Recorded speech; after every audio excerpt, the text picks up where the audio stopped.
चलो। हाँ प्रिय विद्यार्थियों, आज हम पढ़ेंगे हिंदी। तो हिंदी में आपकी जो पुस्तक है वो है वसंत। वसंत में पेज निकालिए। हम पंछी उन्मुक्त गगन के कविता, पहला पेज निकालिए।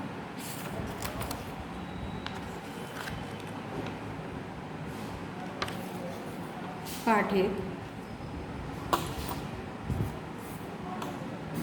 तो ध्यान से सुनेंगे बच्चों। ये कविता है जो हम पढ़ने जा रहे हैं, यानी प्रस्तुत कविता किसके द्वारा लिखी हुई है? इसके कवि हैं शिवमंगल जी सुमन। तो प्रस्तुत कविता शिवमंगल जी सुमन द्वारा लिखी हुई एक पक्षी पर आधारित है। पक्षी को भी यानी आज़ाद होकर के रहना चाहता है। पक्षी को हम लोग कैद कर लेते हैं, उसको पिंजरे में बंद कर लेते हैं, ये उपयुक्त नहीं है, अच्छा नहीं है। पक्षी आज़ाद ही रहना चाहता है। तो अपनी कविता के माध्यम से उन्होंने आपको ये समझाने की कोशिश की है। तो देखिए बच्चों, पढ़ें क्या चाहता है पक्षी। बड़ी सुंदर कविता है। हम पंछी उन्मुक्त गगन के पिंजरबद्ध ना गा पाएंगे, कनक तीलियों से टकराकर पुलकित पंख टूट जाएंगे। प्रस्तुत पंक्तियाँ हमारी पाठ्यपुस्तक वसंत के हम पंछी उन्मुक्त गगन से, हम पंछी उन्मुक्त गगन के से ली गई है। इसके कवि कौन है? अभी बताया था मैंने। इसके कवि शिवमंगल जी सुमन है। जो क्या कहना चाहते हैं? वो कहना चाहते हैं पक्षी की जो अभिलाषा है, पक्षी की जो इच्छा है, उसके बारे में बताना चाहते हैं। उसके बारे में बता रहे हैं कि पक्षी चाहता है हम पंछी उन्मुक्त गगन के पिंजरबंद ना रह पाएंगे, कनक तीलियों से टकराकर पुलकित पंख टूट जाएंगे। तो क्या है, पहले मैं इसके थोड़ा शब्दों के अर्थ बता दूं आपको। इसमें पंछी, पंछी यानी पक्षी, उन्मुक्त माने खुला, गगन माने आकाश, पिंजरबंद माने पिंजरे में बंद, कनक तीलियों, कनक कनक माने स्वर्ण से, सोने से बनी हुई जो सलाखाएँ, छोटी छोटी तार होते हैं पिंजरे में लगे हुए, वो उसको कहते हैं कनक तीलियाँ। पुलकित माने आनंदित या प्रसन्नचित्त। तो देखिए पक्षी कहता है, पक्षी चाहता है कि हम खुले आसमान में रहने वाले पक्षी हैं, हम पिंजर बंद ना रह पाएंगे, हमें पिंजरे में बंद मत करो, हम उसमें नहीं रह पाएंगे, बंद पिंजरे में हम नहीं रह सकते, हमको तो खुले आकाश में उड़ने दो। कनक तीलियों से टकराकर पुलकित पंख टूट जाएंगे। हम, हमारे जो आनंदित पंख हैं, ये सोने की तीलियों से, सोने की तारों से टकरा करके टूट जाएंगे। अर्थात भले ही पिंजरा सोने का क्यों ना हो, लेकिन वो भी पक्षी को पसंद नहीं है, क्योंकि पक्षी स्वतंत्र रहना चाहते हैं। समझ गए ना? आगे पढ़ें। हम बहता जल पीने वाले मर जाएंगे भूखे प्यासे, कहीं भली है कटिक निमोरी कनक कटोरी की मैदा से। हम बहता जल पीने वाले, कि हम तो बहती हुई नदी का जल पीने वाले हैं, हम तो बहती हुई नदी का जल पीते हैं, भले ही हमें भूखे प्यासे क्यों ना मरना पड़े। हम भूखे प्यासे मर जाएंगे, लेकिन हमें बहती हुई नदी का जल ही पीना है। कहीं भली है कटिक निमोरी कनक कटोरी की मैदा से, यानी हम परतंत्र होकर के, पिंजरे में बंद होकर के, यदि हमें सोने की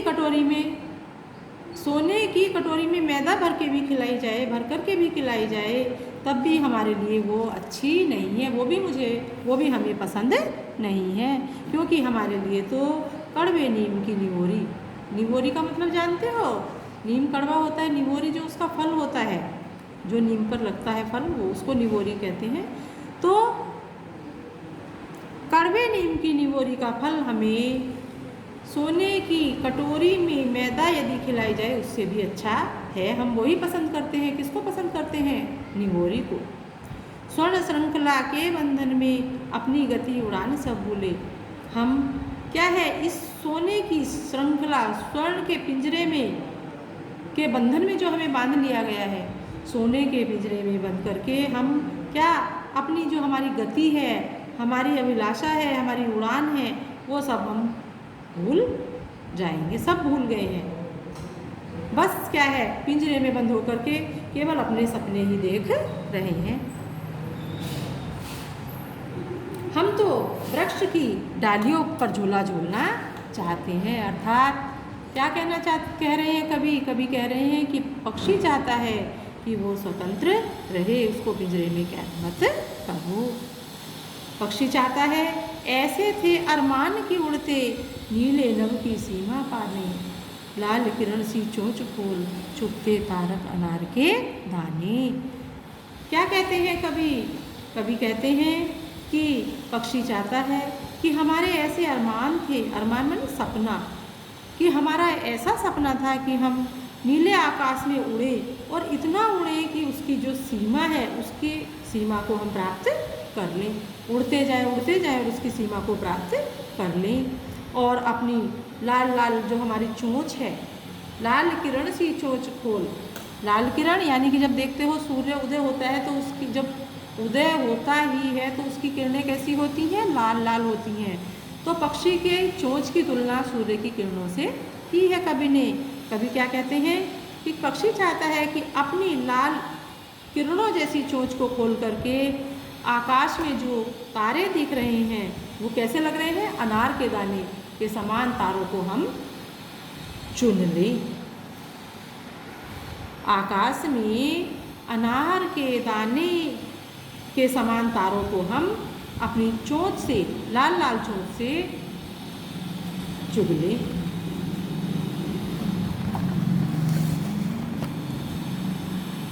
होती सीमाहीन क्षितिज से इन पंखों की होड़ा होड़ी, या तो क्षितिज मिलन बन जाता या तनती सांसों की डोरी।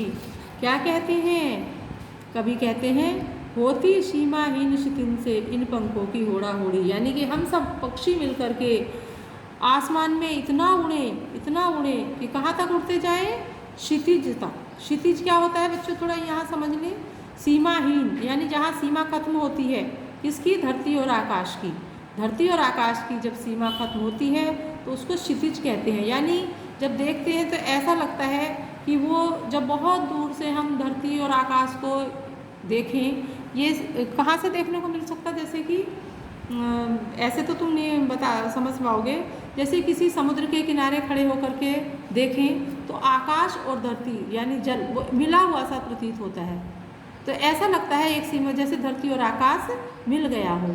तो क्या चाहता है? पक्षी चाहता है कि होती सीमाहीन क्षितिज से इन पंखों की होड़ा होड़ी, कि हम इतना उड़े स्वतंत्र रह करके कि क्षितिज तक पहुँच जाएं। जहाँ पर सीमा समाप्त हो रही है वहाँ उस क्षितिज तक पहुँच जाएं। या तो क्षितिज मिलन बन जाता या तनती सांसों की डोरी। या तो हम क्षितिज तक पहुँच जाते और यदि नहीं पहुँचते तो रास्ते में ही अपनी सांसें छोड़ देते, अर्थात मृत्यु को प्राप्त हो जाएं। नीड ने दो चाहे टहनी का, आश्रय छिन भिन कर डालो, लेकिन पंख दिए हैं तो आकुल विगान उड़ान में विघ्न न डालो। क्या कहते हैं पक्षी? नीड न दो चाहे टहनी का, भले ही हमें टहनी पर रहने के लिए घोंसला मत दो, वहाँ रहने के लिए जगह मत दो। हमारा जो आश्रय है, अनीड माने सहारा है बच्चों, भले ही हमें टहनी पर रहने के लिए सहारा मत दो, और हमारा जो आश्रय है, जो वहाँ रहने का हम घोंसला बना करके रहते हैं, उसको भी तोड़ डालो भले ही, लेकिन हमें यदि पंख दिए हैं, ईश्वर ने हमें पंख दिए हैं, तो हमें उड़ने दीजिए, हमारी उड़ान में बाधा मत डालो। मनुष्य क्या करता है? पक्षी को कैद कर लेता है, बंद कर लेता है और अपने कब्जे में रखता है उसको, लेकिन पक्षी को बंद नहीं करना चाहिए, उसको उड़ने देना चाहिए, क्योंकि वो स्वतंत्र रहना चाहता है, वो स्वतंत्र पक्षी है, इसलिए उसको स्वतंत्र ही रहने दिया जाए। देखिए कितनी सुंदर कविता शिवमंगल सिंह सुमन ने लिखी है। इसको पढ़ना, याद करना। और ये नीचे प्रश्न है, इनको भी मैं आपको समझा देती हूँ।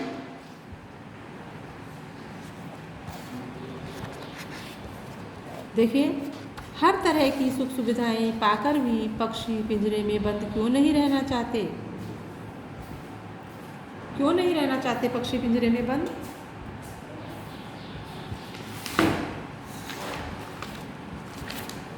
हर तरह की सुख सुविधाएं पाकर भी पक्षी पिंजरे में बंद नहीं रहना चाहते, क्योंकि पक्षी स्वतंत्र रहना चाहता है। पक्षी को आज़ादी प्रिय है, वो आज़ाद होकर के खुले आसमान में उड़ना चाहता है, इसलिए वो पक्षी पिंजरे में बंद नहीं रहना चाहता। पक्षी उन्मुक्त रहकर अपनी कौन कौन सी इच्छाएं पूरी करना चाहते हैं? अभी तुमने कविता में मैंने आपको पढ़ाया है, पक्षी उन्मुक्त रह करके क्या चाहता है कि वो बहती हुई नदी का जल पिए, कड़वे नीम की निमोली खाए, खुले आसमान में उड़े, वृक्ष की डाल पर झूला झूले और अनार के दाने के समान तारों को, यानी तारों को कहा है अनार के दाने चुग कर के खाए और अनंत तक पहुँच जाए। यही पक्षी चाहता है। इसका भावार्थ भी लिख लेना है। अब देखिए ये बच्चों, ये है कविता से आगे थोड़ा इसको भी देख लें।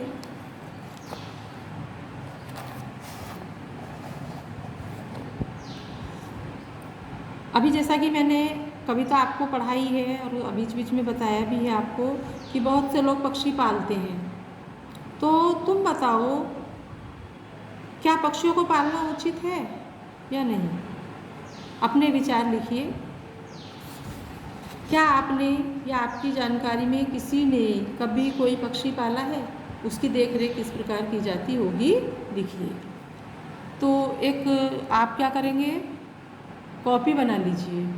कॉपी रजिस्टर जो भी बनाते थे जैसे स्कूल में या क्लास में रह करके, ऐसे बना लीजिए कॉपी। उनमें मैं आपको इनके प्रश्नों के उत्तर भेजूँगी, शब्दार्थ भी भेज दूँगी, तो आप उनको लिख लेना। और जो ये है कविता से आगे, ये आपको स्वयं करना है। इसके लिए भी आप एक कॉपी बना लीजिए और उसमें अपने विचार से लिखना है। तो और हेल्प की यानी मदद की ज़रूरत पड़े तो मैं आपको मदद भी करूँगी। तो इसकी एक अलग कॉपी बना लेनी है। आपको लिखना है कि आपकी योग्यता विस्तार कितना है, उससे थोड़ा पता लगेगा। फिर जैसे स्कूल में आप आओगे कभी, समय समय पर बीच बीच में बुलाते रहेंगे, आपको बुला लेंगे, वो मैं चेक कर लूँगी।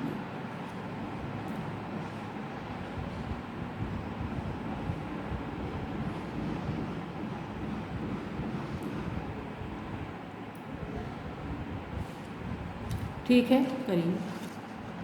पढ़िए इस कविता को अच्छे से, ध्यान से एक बार फिर पढ़िए। इसके अर्थ को समझिए, इसके भावार्थ को समझिए। शब्दों के अर्थ में भेजूँगी, उसको आप देख लेना।